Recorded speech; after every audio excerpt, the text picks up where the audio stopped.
야곱의 가족들은 이제 큰 기근을 당하게 됩니다. 큰 기근을 당하게 되면서 애굽의 총리가 되어 있었던 요셉의 도움으로 애굽 땅에 건너가 기근을 피하게 됩니다. 그런데 요셉이 죽고 요셉을 알지 못하는 새로운 왕들이 일어나면서 애굽을 다스리기 시작했습니다. 그리고 이스라엘은 가족의 단위로 시작했지만 생육하고 번성하여 온 땅에 가득하게 되면서 가족의 단위로 시작되었던 그 야곱의 가족들은 이스라엘은 하나의 민족을 이루게 되었습니다. 그렇게 커져가는 이스라엘의 위협을 느낀 애굽은 이스라엘을 종으로 삼고 무거운 짐을 지워서 그들을 괴롭게 하였습니다. 그러나 하나님은 그런 괴로움 가운데 있는 이스라엘을 지켜주셨고 그들의 부르짖는 소리에 응답하여 주셨습니다. 그리고 아브라함과 이삭과 야곱에게 세우신 그 하나님의 언약을 기억하셨습니다. 하나님은 이스라엘을 종되었던 애굽에서 이끌어내시고자 한 사람을 선택하시는데 모세를 선택하셨습니다. 모세를 선택하여 이스라엘의 지도자로 세우시고 모세를 통하여 이스라엘 백성을 애굽에서 이끌어내셨습니다. 그리고 자유를 주셨습니다. 오늘 본문은 종되었던 이스라엘이 애굽에서 나와 시내 광야에 이르렀을 때의 일입니다. 이스라엘은 불과 애굽에서 떠난 지 출애굽한 지 3개월여 되었을 즈음에 시내 광야에 도착하였습니다. 그리고 거기서 하나님은 모세를 시내산으로 부르셨습니다. 하나님은 모세를 시내산으로 부르셔서 모세에게 십계명을 주셨습니다. 그리고 그 앞서 한 말씀을 주시는데 흔히 십계명 서문이다라고 하는 말씀입니다. 오늘 본문으로 함께 읽었던 나는 너를 애굽 땅 종되었던 집에서 인도하여 낸 내 하나님 여호와니라 라는 것입니다. 이 십계명의 서문을 전제로 하지 않으면 우리가 알고 있는 이 십계명은 사실상 너무 무거운 짐이 되어버립니다. 우리가 오늘 한 번 더 확인하고자 하는 것은 하나님의 계명 그리고 하나님의 명령은 하나님의 백성이 되기 위한 조건이 될 수 없고 오히려 하나님의 백성이 하나님의 백성으로서 갖는 의무이며 책임이다라는 것입니다. 그렇게 하나님의 백성이 하나님의 명령을 대하며 하나님의 백성다워져 가는 것에 대한 것을 함께 나누고자 합니다. 오늘 본문은 하나님의 명령을 우리에게 주시기에 앞서서 그 사실을 분명히 해주고 있습니다. 우리가 하나님의 백성이고 하나님이 우리의 하나님이시다라는 것입니다. 이것이 오늘 본문에서 우리에게 확실히 해주고 있는 사실입니다. 앞서 이스라엘의 출애굽 과정을 간단하게 말씀드렸습니다. 하나님은 이미 아브라함 때부터 이스라엘을 자기 백성으로 삼으셨고 그 언약을 기억하심으로 그들을 애굽에서 구해내셨습니다. 즉 이스라엘은 하나님의 계명을 지켜서 하나님의 백성이 된 것이 아니라 하나님께서 택하신 하나님의 백성인 이스라엘이기에 그들을 구원하시고 그들에게 하나님의 법을 주신 것입니다. 하나님의 그 계명이 주어지기 이전에 이미 하나님의 백성이었다라는 것입니다. 그렇기 때문에 이스라엘 백성들에게 십계명은 어떤 구원의 조건이 아니라 하나님의 백성됨의 증거가 되는 것입니다. 오늘 본문을 보시면 하나님의 그 명령이 주어지기 이전에 서술이 먼저 주어지는 것을 볼 수 있습니다. 하나님은 20장 3절부터 시작해서 17절까지 이르는 10가지의 계명, 10계명을 주십니다. 그런데 그 10가지의 명령을 주시기 이전에 우리가 오늘 함께 보았던 2절에서 구원에 관하여 서술하여 주시는 것을 확인할 수 있습니다.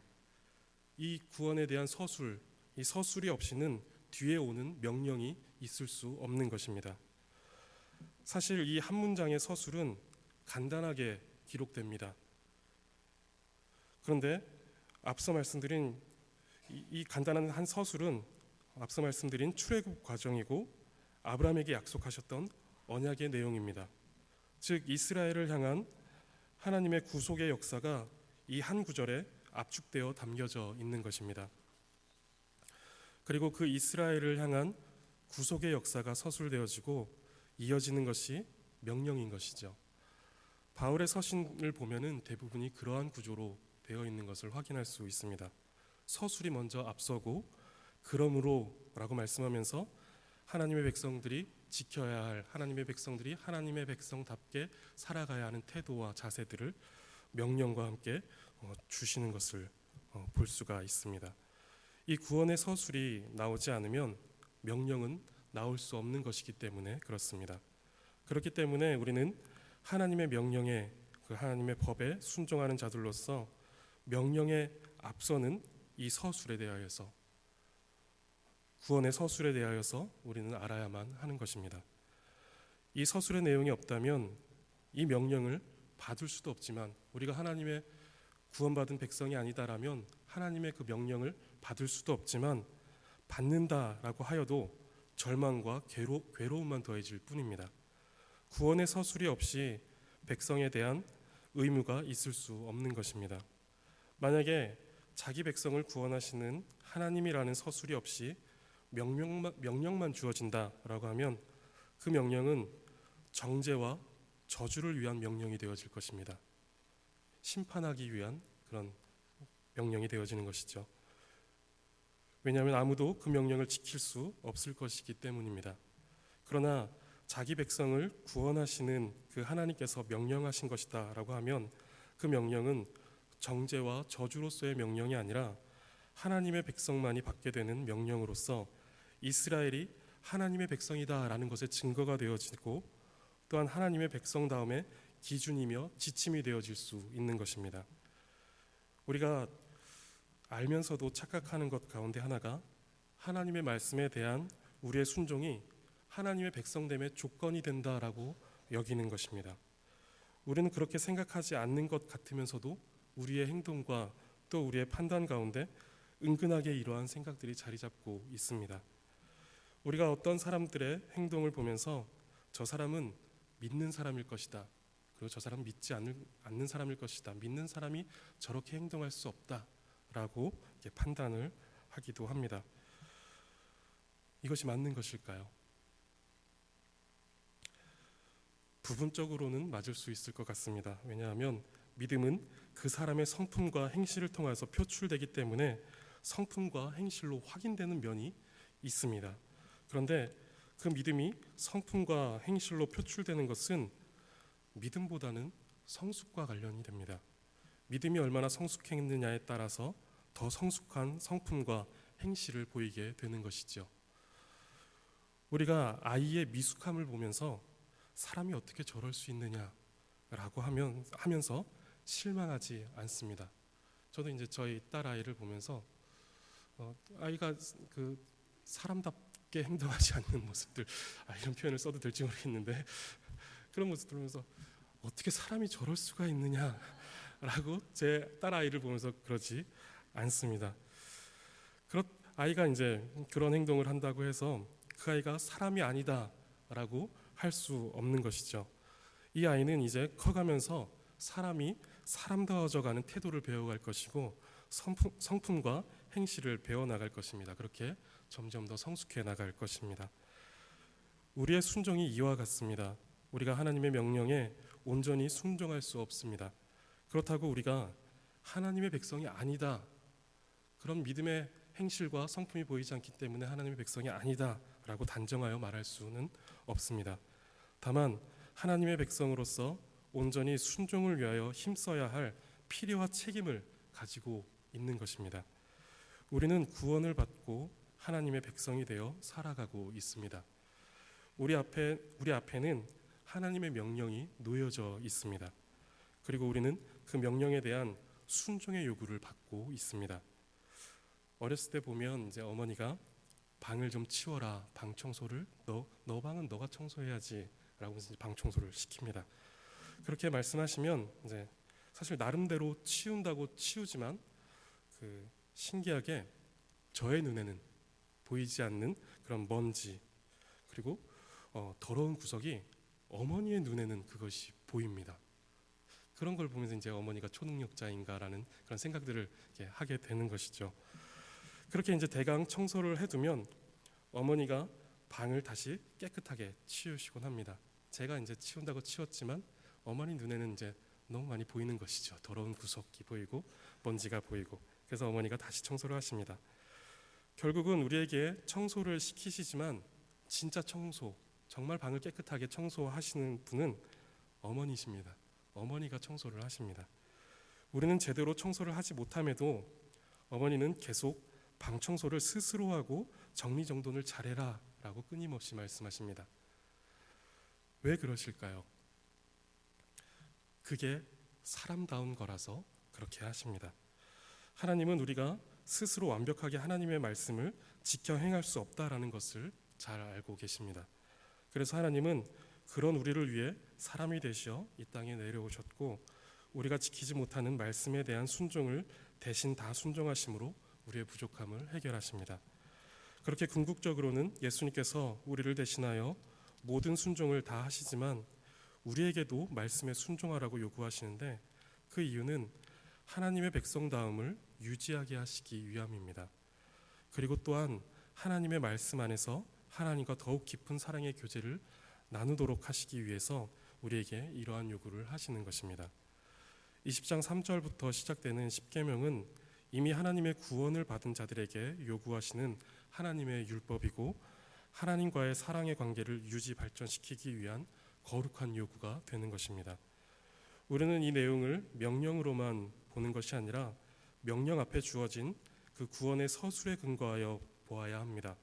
이처럼 구원의 서술, 하나님의 구속의 역사를 통해서 주어지는 하나님의 명령은 하나님의 백성에게 두 가지의 의무를 안겨줍니다.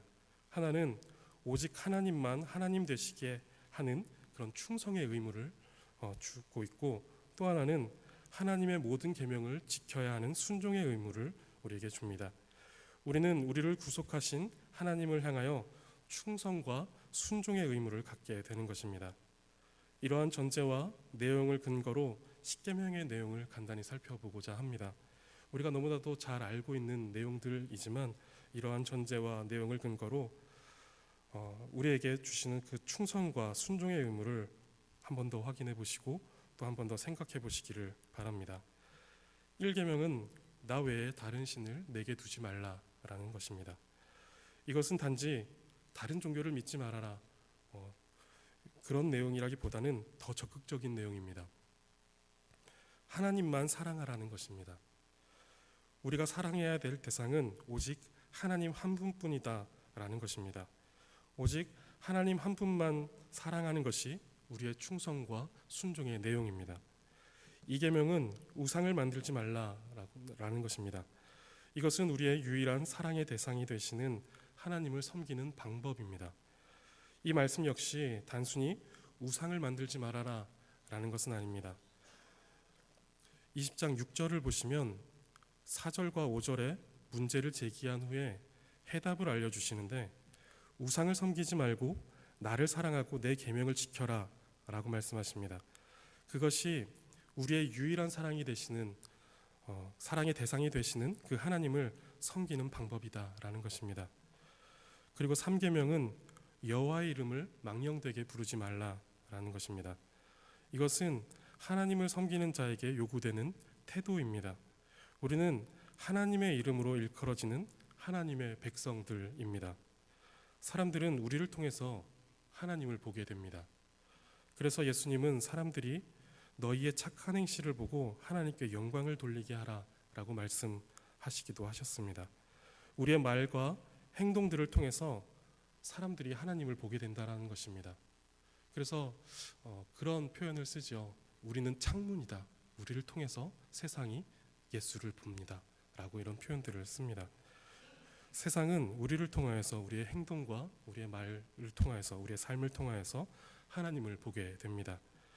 하나님의 이름을 망령되게 부르지 않는 것은 말 그대로 하나님께 맹세한다라는 식으로 너무 가볍게 하나님의 이름을 입에 담지 않는 것, 이것을 말하기도 하면서, 또한 우리의 행실을 통하여 하나님의 이름이 욕되게 하지 않고 오히려 영광을 받으시도록 행동하고 말하는 것입니다.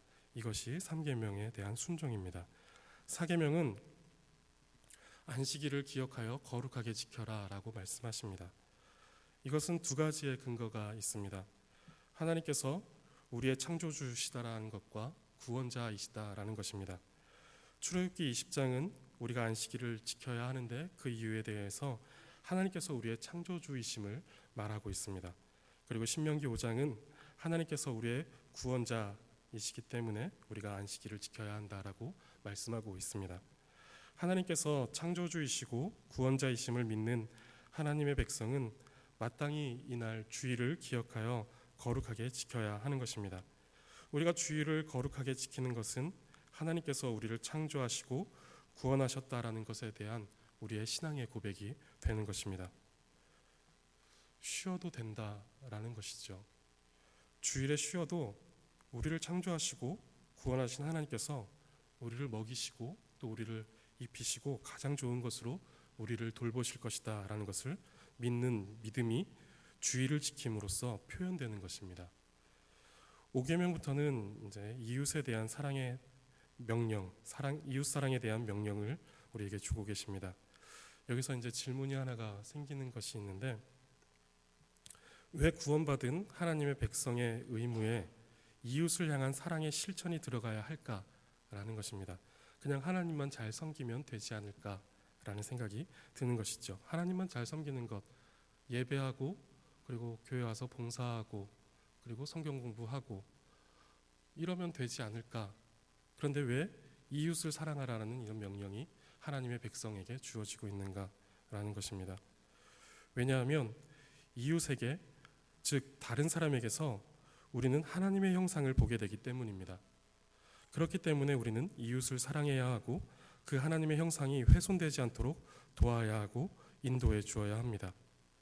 그리고 또한 예수님께서 하신 말씀이 너희가 여기 내 형제 중에 지극히 작은 자 하나에게 한 것이 곧 내게 한 것이니라 라고 말씀하신 것입니다. 이처럼 이웃을 사랑하라는 명령은 그에게서 하나님의 형상을 발견하기에 마땅히 사랑해야 하고, 또한 하나님은 하나님의 형상을 지닌 이웃을 사랑하는 것이 곧 그리스도를 사랑하는 것이기 때문에 우리는 이웃에 대하여서 열심과 또 진심으로 사랑해야 한다는 것입니다. 그래서 이런 말을 합니다. 교회 주변에는 거지가 있어서는 안 된다라는 것입니다. 우리가 이렇게 노숙자들을 보게 될 때 그 모습을 통해서 그 모습 속에도 하나님의 형상이 들어가 있는데 그 하나님의 형상이 훼손되어지고 망가져 있는 것들을 보게 될 때 그것을 보면서 교회는 가만히 있어서는 안 된다라는 것입니다. 그를 도와야 하고 그가 하나님의 그 형상을 그 아름다움을 회복할 수 있도록 교회는 도와야 한다라는 것입니다. 그래서 교회 주변에는 거지가 있어서는 안 된다라는 말씀을 이렇게 하시곤 합니다. 저희가 이제 이웃 사랑에 대한 뒤에 후반부에 있는 계명들을 살펴보겠습니다. 5계명은 내 부모를 공경하라 라고 말씀하고 있습니다. 부모를 공경한다라는 것은 하나님께서 세우신 권위와 질서를 그리고 섭리를 인정한다라는 것입니다. 부모님을 선택해서 나온 사람은 아무도 없습니다. 부모님은 하나님께서 일방적으로 결정하신 하나님의 권한입니다. 우리가 하나님께서 주신 부모님을 공경하는 것은 그 하나님의 권위를 인정하고 존중하는 것입니다. 그렇기에 우리는 5계명을 지켜야 하는 것입니다. 그리고 6계명은 살인하지 말라입니다. 1차적으로는 그 하나님의 형상을 지닌 사람의 생명을 해치는 것에 대한 금지에 대한 명령입니다. 그리고 더 나아가서 이웃의 생명을 보존하고 그가 더 그 생명이 풍성하여질 수 있도록 풍성한 삶을 살아가도록 그것을 돕는 것입니다. 이것은 하나님을 창조주로서 그리고 생명의 주권이 하나님께 있음을 인정하고 존중하는 것입니다. 7계명은 간음하지 말라입니다. 하나님은 애초에 성이라는 것을 한 남자와 한 여자의 결혼이라는 범위로 제한되게끔 디자인하셨습니다. 간음은 하나님께서 만드신 가정이라는 공동체를 파괴하는 것입니다. 예수님은 이 계명에 대하여서 마음으로 음욕을 품는 것까지도 이 7번째 계명 제7계명을 순종하지 않는 것이다 라고 말씀하셨습니다. 우리는 죄악된 성향 속에 결혼이라는 범위를 벗어난 상대를 향한 음욕이 접근해 온다고 하여도 행실로는 물론이고 마음으로도 품어서는 안 되는 것입니다. 8번째 계명은 도둑질하지 말라입니다. 도둑질은 기본적으로 욕심에서 시작됩니다. 그리고 우리에게 좋은 것을 공급하시는 하나님에 대한 신뢰가 없는 것이기도 합니다. 하나님은 우리의 필요를 공급하실 때 수고한 만큼 정직한 열매를 갖게 하십니다. 그리고 그것으로 살아가도록 하십니다. 그런데 도둑질은 그 수고를 하지 않고 부당한 열매를 취하겠다라는 것입니다. 여덟 번째 계명은 또한 남의 것을 훔치지 않는 것에서 더 나아가 누군가 남의 것을 훔치도록 만드는 그 환경을 애시당초 차단해 주는 것을 말합니다.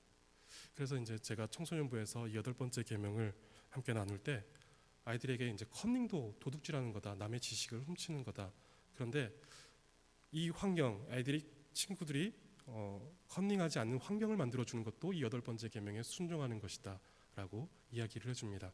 그래서 시험을 볼 때 어깨를 살짝 치워준다거나 이런 거 하지 말고 그리고 그 시험 이전에 혼자 자기만 잘하고자 하는 것이 아니라 함께 잘하고자 나눌 수 있는 것, 이러한 것들이 또 도둑질하지 말라라는 이 계명을 우리도 지키고 또 우리 이들도 지키게 해주는 그런 여덟 번째 계명의 순종에 대한 방법이다라는 것입니다. 우리에게도 그런 것들은 이제 마찬가지로 적용될 수 있는 것입니다. 우리가 남의 것들을 훔치지 않게, 그리고 그들이 또 그 다른 이들의 것을 훔치지 않도록 하기 위해서 먼저 그들의 것을 채워주고 그들이 더욱더 풍요로운 삶을 살아갈 수 있도록 해주는 그 책임까지 이 여덟 번째 계명에서 말하고 있는 것입니다. 아홉 번째 계명은 내 이웃에 대하여 거짓 증거하지 말라입니다. 이 계명은 분명한 지식이 있기 전까지는 말을 아끼고 절제하며 또한 겸손히 진실에 대한 지식을 배워가는 노력이 필요함을 알려줍니다. 분명한 사실이 확인되어지지 않았는데 마치 그것이 진실인 것처럼 그래서 거짓을 키워서는 안 된다라는 것입니다. 의도적으로 거짓말을 하는 것은 말할 것도 없이 해서는 안 되는 것입니다. 특별히 하나님의 말씀인 진리에 관하여서 우리는 바른 지식을 갖고자 노력해야 합니다. 그래서 우리의 속에 있는 왜곡되고 거짓된 속임수가 그 하나님의 진리를 왜곡하고 그 거짓된 속임수가 우리를 공격하도록 그것을 내버려 두지 않는 것이죠. 바른 지식을 우리가 습득함으로 인하여서 우리가 거짓된 속임수들, 왜곡된 그런 지식들을 거부하고 참된 지식들을 소유하게 되는 것입니다. 마지막으로 열 번째 계명은 내 이웃의 집을 탐내지 말라입니다. 이것은 우리의 탐심을 경계하라는 명령입니다. 우리가 우리에게 주어진 것 이상의 삶을 욕심내고 남과 비교하여 하나님께서 주신 내 위치와 역할에 만족하지 못하고 이웃의 삶을 시기하고 질투한다는 것은 하나님께서 나에게 허락하신 그 이상의 것들을 바라는 욕심이고 탐욕인 것입니다. 다섯 번째 5계명에서 10계명까지 이웃사랑에 대한 계명들을 보았는데 우리가 이 계명들을 지켜야 하는 이유는 단지 이웃에 대한 사랑 때문만은 아닙니다. 그 이웃에 대한 사랑이 결국은 하나님의 뜻을 따르는 것이고 그것이 하나님을 사랑하는 것이기 때문에 우리는 이웃을 사랑해야 하는 것입니다. 우리의 삶에서 이웃을 향한 친절과 배려, 그리고 사회를 향한 더 높은 도덕성과 윤리성, 그리고 선한 양심과 행실을 우리 그리스도인들은 가져야 합니다. 그 이유는 하나님께서 그것을 우리에게 요구하셨기 때문입니다. 그리고 하나님께서 우리를 애굽 땅 종되었던 집에서 인도하여 내셨기 때문입니다. 그리고 하나님께서 우리의 하나님 되시기에 우리는 주의 계명에 대하여 충성하고 순종해야 합니다. 우리가 살아가는 세상은, 그리고 우리의 일상은 하나님의 명령을 따라 살아가는 것, 우리가 하나님의 백성으로서 하나님의 백성답게 살아가는 것에 대하여서 가만히 두지 않습니다. 우리가 하나님의 명령에 순종하지 못하도록, 그리고 하나님께 충성하지 못하도록 세상은 계속해서 우리를 방해하고 유혹하고 넘어뜨리려고 합니다. 우리는 그러한 세상 가운데 하나님의 명령을 따르고자 세상과 싸우고 우리 속에 있는 죄악과 싸워야만 합니다. 그런데 우리는 그 모든 방해와 장애물들을 모두 이기며 하나님의 명령에 온전히 순종할 수 없습니다. 육신 가운데 거하는 모든 사람은 사도 바울의 고백처럼 다 사망의 몸에 갇혀 공고한 삶을 살아갈 수밖에 없습니다. 그런데 하나님은 우리의 이러한 비참한 처지를 다 알고 계심에도 불구하고 우리에게 그 명령, 불가능한 명령을 내리시고 순종을 요구하십니다. 그런데 하나님의 그 불가능한 명령 앞에는 모든 것을 가능하게 하시는 예수 그리스도의 구원의 서술이 있습니다. 우리를 애굽 땅 종되었던 집에서 인도하여 내신 하나님의 구속의 역사이고, 우리를 죄와 사망에서 건지시기 위해 사람이 되시어 십자가에 달려 돌아가시고, 그리고 사망 권세를 이기시고 다시 사신 그 예수 그리스도의 구원의 역사입니다. 우리는 하나님의 명령에 순종할 수 없는 죄인이고 또한 연약한 사람들입니다. 우리는 애굽 땅 종되었던 자들이며 허물과 죄로 죽었던 자들입니다. 그리고 또한 본질상 진노의 자녀였습니다. 이런 우리 앞에 놓여진 하나님의 계명은 무서운 심판을 보여줄 뿐입니다. 그런데 긍휼이 풍성하신 하나님께서 허물로 죽은 우리를 살리셨는데 예수 그리스도와 함께 살리셨습니다. 이 한마디의 서술, 애굽 땅 종되었던 너희를 인도하여 낸 내 하나님 여호와다라고 하는 이 서술, 긍휼이 풍성하신 하나님이 허물로 죽은 우리를 예수 그리스도와 함께 살리셨다라는 이 서술, 이 진리, 이 말씀이 우리를 불가능한 명령 앞에 서게 합니다. 이 말은 은혜로 우리가 하나님의 백성이요 그 백성다운 삶으로 나아가 하나님을 영화롭게 하고 기쁘시게 하는 자가 될 수 있게 하신다라는 것입니다. 이 한마디의 서술이 우리로 하여금 그 십계명 앞에 설 수 있게 한다라는 것입니다. 하나님을 사랑할 수 없는 자가 하나님을 사랑할 수 있게 하는 것이고, 이웃을 사랑할 수 없는 자가 이웃을 사랑할 수 있게 변화된 삶을 살아가게 해준다라는 것입니다. 우리로서는 하나님의 명령에 순종할 수 없습니다. 다시 말해서 하나님을 기쁘시게 할 수 없고 하나님을 영화롭게 할 수 없으며 하나님을 사랑할 수 없습니다. 그런데 하나님의 기쁘신 뜻대로 우리를 예정하시고 예수 그리스도로 말미암아 하나님의 아들이 되게 하시어 가장 복된 삶을 살아가게 해주신 것입니다. 우리 사람의 가장 복된 삶은 우리를 창조하신 그 하나님의 목적대로 살아가는 것입니다. 그것은 하나님을 영화롭게 하는 것이고 또한 하나님을 사랑하는 것입니다. 그런데 하나님을 영화롭게 하고 하나님을 사랑하는 것은 우리가 하나님의 계명을 지키는 것입니다. 하나님은 예수 그리스도로 말미암아 우리를 구원하여 주셨고, 그 구원은 우리로 하여금 하나님의 계명에 순종하는 하나님의 백성이 되게 하여 주셨습니다. 이제 설교를 마무리하고자 하는데, 하나님은 애굽에 종살이하던, 즉 하나님이 주인이 아닌 애굽의 왕을 주인으로 섬기던 이스라엘을 인도하여 내셨습니다. 그리고 하나님의 계명을 주셔서 하나님을 주인으로 섬기는 하나님의 백성으로서 하나님의 백성답게 살아가게 하셨습니다. 그런데 여기서 주목할 것은 하나님의 명령이 하나님의 구원 이후에 주어졌다라는 것입니다. 이것이 의미하는 것은 하나님의 명령을 지킴으로 하나님의 백성이 되어진 것이 아니다라는 것이고, 또한 우리를 죄에서 구원하시는 하나님의 구원이 없이는 우리는 하나님의 명령을 결코 지킬 수 없다는 것입니다. 이 말은 또한 우리를 구원하시는 하나님의 구원이 없이는 결코 하나님을 영화롭게 하는 그런 삶을 살아갈 수 없고 하나님을 사랑할 수 없다는 것입니다. 이러한 삶은, 하나님을 영화롭게 할 수 없는 삶, 그리고 하나님을 사랑할 수 없는 삶은 가장 비참한 삶일 수밖에 없습니다. 그런데 우리가 반드시 기억해야 할 것이 있습니다.